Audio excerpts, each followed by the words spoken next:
Estamos de volta com o Pensamento Jurídico, uma produção da Amages. Participe de nosso programa pelo e-mail pensamento@amages.com.br, pensamento@amages.com.br. Hoje estamos discutindo o crescimento do envolvimento de crianças e adolescentes com narcotráfico e cada vez mais cedo a partir dos 8 anos de idade. A nossa entrevistada é a juíza Valéria Rodrigues, que é titular da Vara Infracional da Infância e Juventude de Belo Horizonte.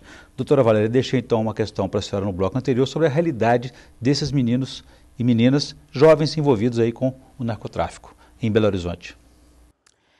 Isso é um problema, né?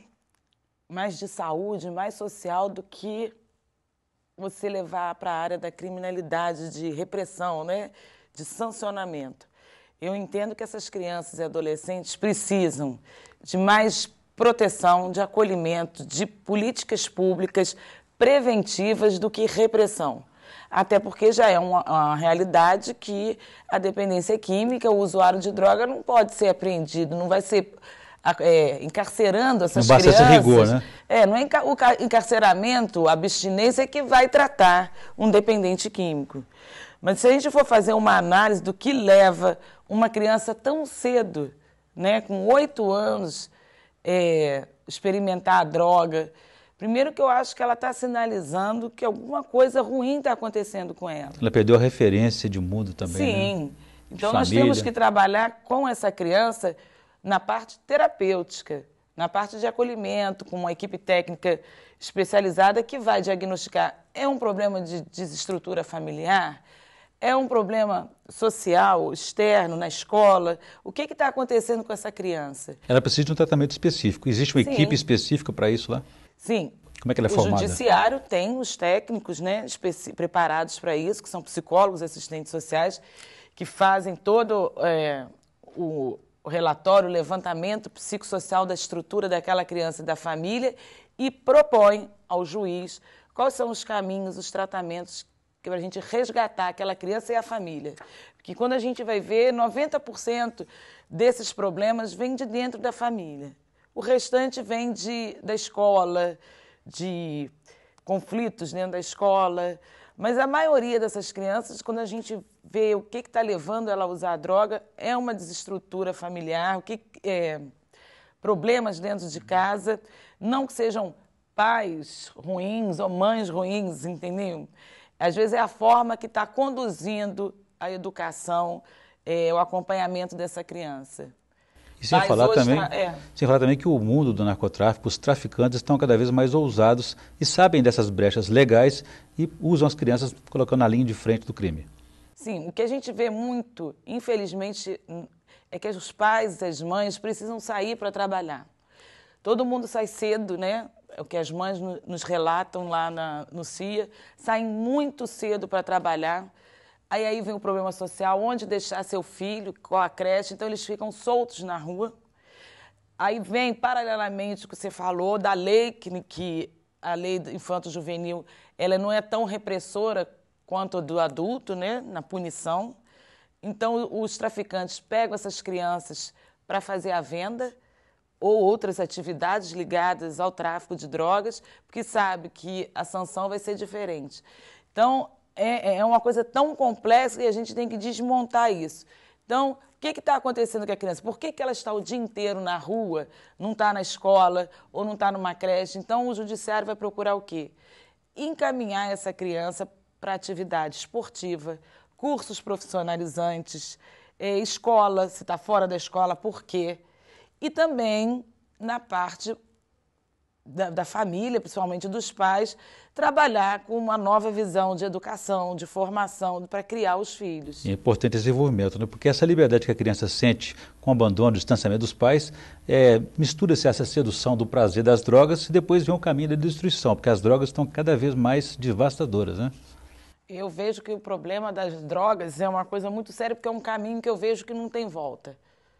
Né? Quando você entra para o tráfico, é muito difícil você sair, porque os traficantes não permitem. E quando você cai na dependência química, infelizmente é uma doença que não tem cura, que você vai passar o resto da sua vida se tratando para não ter uma recaída, uma recidiva. Então é o que eu falo até para as mães: olha, a dependência química é um caso sério, porque não tem cura.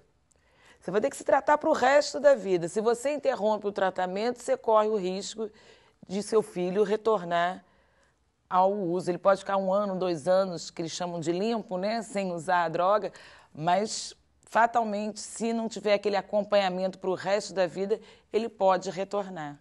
E os meios mais eficientes para o combate ao narcotráfico? Como é que o senhor avalia isso? O endurecimento da legislação também de traficantes adultos que usam crianças na linha de frente do crime? Olha, nível de repressão, de legislação, o que eu acho assim, que era o mais importante que eu vejo como juíza, era acrescentar um artigo no Código Penal. Lá onde fala assim, das causas de aumento da pena, na parte geral, é que aumentasse a pena em dobro de qualquer adulto que use criança e adolescente para a prática de crime, seja o tráfico, seja outros crimes. Eu acho que se ele aumentasse a pena em dobro, né, desses indivíduos que se aproveitam, aliciam crianças, e já menores, é um crime hediondo.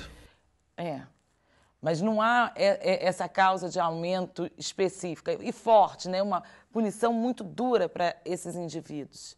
A outra coisa é na prática. Nós sabemos, por exemplo, que já é uma regra, principalmente nos aglomerados onde o tráfico ocorre, das crianças e adolescentes, às vezes, assumirem uma droga que não são deles, que são dos adultos. Uma criança, um adolescente, ele não pode ser dono de 6, 7, 8 quilos de cocaína. E ele assume, lógico, mas o delegado, a autoridade policial, tem que ter uma visão, e a polícia militar, que atrás desse adolescente tem realmente o dono da droga e tem que se procurar. E, infelizmente, na prática, isso não ocorre. O adolescente, ele assume a propriedade daquela droga e não é feita uma investigação. Encerra-se o caso. É como se a palavra do menor fosse sentença absolutória do adulto. Isso é uma coisa que nos preocupa diariamente ali na vara da infância, como não está se preocupando em investigar realmente quem é o proprietário da droga. Doutora Valéria, uma pergunta que é inevitável, porque tem grande apelo aí na sociedade, a questão da maioridade penal. Como é que o senhor avalia essa discussão? Eu acho que isso é uma solução inviável, porque se a gente o objetivo da redução da maioridade penal é para a diminuição da criminalidade, isso não vai ocorrer.